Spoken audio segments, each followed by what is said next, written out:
bajyanye umwana kwa muganga mpfira mu mugongo, nibwo nkuyemo umwana nsanga byarangiye, yego yuma ndeba, yego nta ndwara, nta gicurane, nta nkorora, yego ngera n'ahantu mukuramo mu ibere mbona nta kibazo afite, nitegeranya buhoro nibwo mpuye na mama turazamukana, nibwo nkuyemo umwana nsanga byarangiye, yego umwana yarabyibushye ananuka yuma ndeba, yego Kizo ipaya. Uyu mwana muri kureba kuri screen yanyu arimo ararira. Uyu nguyu yarasanzwe ari umubyeyi ufite umwana w'amezi 6, ariko yaje gutungurwa ubwo yaramuhetse, hanyuma yamara kumwororotsa agasanga umwana yamaze gushiramo umwuka. Iyo niyo nkuru rero y'akababaro ngiye kubagezaho muri aka kanya. Ndagira ngo n'ubundi muntize ya minota yanyu mukunze kuntega amatwi, hanyuma kugira ngo tugaruke kuri no nkuru y'akababaro. Reka mbibutse ko ari nge Kizo n'ubundi tugiye kubana muri iki kiganiro.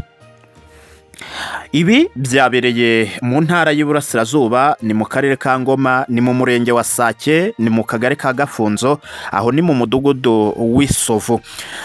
Umukobwa bita Byukusenge Aline, uyu nguyu akaba ari umwana w'umukobwa wabyaye abyarira iwabo, abyara umwana w'umuhungu ariko amubyara atujuje igihe cyo kuvukira nk'uko bisanzwe.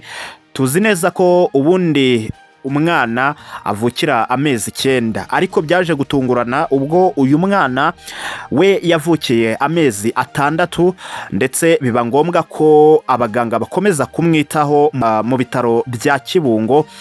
Hanyuma umwana biza kuba ngombwa ko bamusezerera. Umwana yakomeje kugenda yiyongera, biza kugeraho agira ibiro 5 ndetse n'amagarama hafi 600, ariko ababyeyi b'uyu mwana, haba nyirakuru ndetse na sekuru ndetse n'uyu mama we umubyara ari we bita Byukusenge Aline, baje gutungurwa nuko umwana wari ufite ibiro 5 birenga yaje kugenda ashonga, biba ngombwa ko umwana asigarana hafi ikiro kimwe. Byabaye ngombwa rero ko umwana bamusubiza kwa muganga, ariko abaganga bakomeza kugenda n'ubundi bamubwira ko ikibazo batari kukibona, ndetse ko yarakwiye kuba yajya ku bitaro bikuru kugira ngo barebe umwana ikibazo yaba afite. Icyabayeho rero, uyu mama we umubyara bita Byukusenge Aline yakomeje kugenda yirukanka mu bitaro bigiye bitandukanye, ariko bakomeza kugenda n'ubundi babura ikibazo. Icyabayeho rero mu ijoro ryakeye haje gutungurana ubwo uyu mwana nyina wari umuhetse yamukuraga mu mugongo agasanga umwana yamaze kuba yashiramo umwuka. Ati byagenze gute rero? Nkuko nari mbikubwiye rero, muri uno mudugudu w'Isovu habayeho n'ubundi inkuru y'akababaro ubwo umusaza utarurwaye haje kumvikana inkuru ko nawe yashizemo umwuka. Biba ngombwa ko bajya kumushyingura. Hanyuma rero bagiye kumushyingura nibwo uyu Byukusenge Aline nawe yavuze ati ngewe ntabwo ndi bujye gushyingura kubera ko umwana arwaye, ahubwo mwe mujye gushyingura, ngewe ndajya kwa muganga. Byabaye ngombwa ko uyu Byukusenge Aline afata uyu mwana we w'amezi 6, n'umwana w'umuhungu, amukubita mu mugongo, arangije amujyana mu bitaro bya Rukoma, amujyana kwa muganga. Mu kumugeza rero ku bitaro bya Rukoma, bashakishije ikibazo umwana yaba afite barakibura, yewe ntibamuha n'imiti imworohereza. Biba ngombwa ko bamubwira ati fata umwana umujyane n'ubundi aho yavukiye ku bitaro bya Kibungo. Uyu Byukusenge Aline yafashe umwana we arangije amushyira mu mugongo. Biba ngombwa ko afata urugendo kugira ngo n'ubundi ajye kwitegura amwohereze cyangwa se amujyane ku bitaro bya Kibungo aho umwana yavukiye. umwana cyangwa se uyu mumama cyangwa se uyu Byukusenge Aline ubwo yari ari mu nzira yahise atekereza ko agomba n'ubundi kunyura kuri botike kugira ngo abanze ajye kugura ifu y'igikoma, ajye kumutekera igikoma, hanyuma abone kuza kujya n'ubundi kwa muganga yamaze kumuhereza igikoma. Bageze mu nzira rero umwana byabaye ngombwa ko arira, hanyuma uyu Byukusenge Aline amukura mu mugongo kugira ngo amuhe ibere, ariko arebye umwana abona asa nkaho n'ubundi ari kugenda agarura ka morale cyangwa se afite utubaraga dukeya ariko akihumeka. Byabaye ngombwa ko yicara mu muhanda amuhereza ibere, amaze kumuhereza ibere arongera aramuheka n'ubundi afata inzira kugira ngo ajye kuri botike agure ifu y'igikoma. Ageze mu nzira yahuye na mama we umubyara, ubwo ndavuga nyirakuru w'uyu mwana witabye Imana, bahura we avuye gushyingura. Icyabayeho rero uyu nyirakuru w'uyu mwana we yavuye gushyingura, biba ngombwa ko atekereza guca n'ubundi mu nzira igana ku bitaro bya Rukoma kugira ngo ajye kureba umwuzukuru we uko yaba amerewe.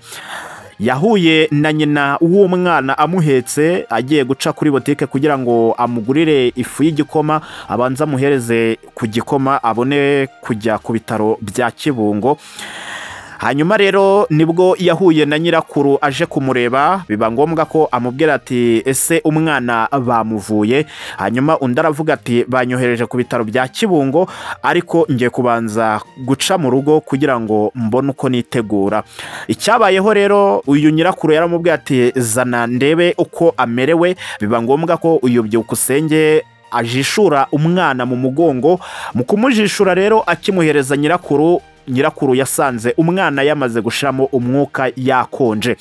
Arangije amubwira ati se kumpaye umurambo washakaga kugera kuki? Uyu Byukusenge waherukaga ahetse umwana ari muzima maze kumwonsa yahise agwa mu kantu yibaza ibimubayeho, ukuntu yaba ahetse umwana ari muzima hanyuma kongera kumwururutsa umwana yapfuye.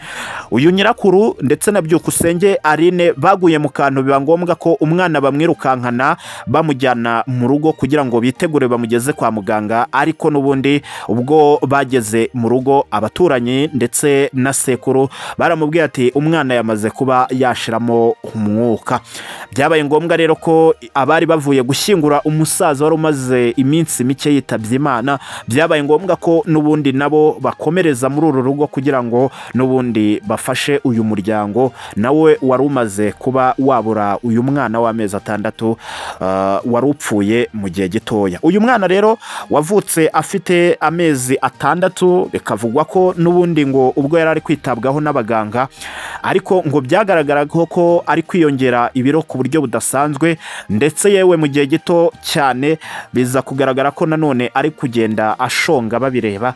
Bikavugwa ko ngo uyu mwana mu by'ukuri ngo n'ubundi atari uwo kuzabaho kubera ko yakomeje kugenda agaragaza ibimenyetso bigaragaza ko uwo mwana afite ubuzima n'ubundi busa nkaho butagenda neza. Ubu tuvugana rero umuryango w'uyu mwana cyangwa se haba uyu nyirakuru na sekuru ndetse n'uyu mama we bita Byukusenge Aline bakaba barimo baratabaza inshuti n'abavandimwe uwo ari we wese wafite ubushobozi bwo kuba yabafasha bagashyingura uyu mwana mu cyubahiro, kubera ko ari ibintu bibagwiririye ndetse yewe bakaba nta n'ubushobozi bafite bwo kuba bamushyingura.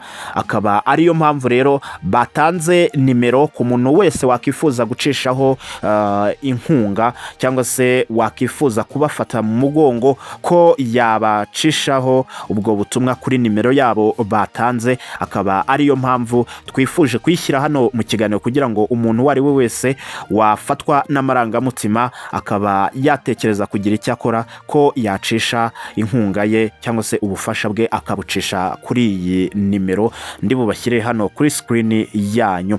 Uyu mwana rero akaba yararwaye amezi 2 yonyine nyuma y'uko nyine kwa muganga bamusezereye.